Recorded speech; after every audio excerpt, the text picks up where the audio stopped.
Happy. Happy. Why We're po? very happy. Because I think as Chairman Chinky said, as our lead public prosecutor said, there was even no need for redirect examination. Yeah. Because we're happy that through our evidence, we were able to prove betrayal of public trust. Kasi lumalayo ang defense, sabi nila criminal case. Hindi po criminal case to. Violation of the Constitution, betrayal of public trust. So happy kami. Attorney, masasabi niyo na sabi ni Senator Judge Robin Padilla na huwag daw pong one-sided. Ang prosecution. Yun ang quote for the day. Prosecution should really be one-sided, di ba? Because yun ang task ng prosecution.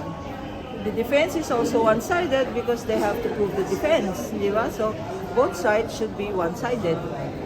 So yun ang quotable quote of the day.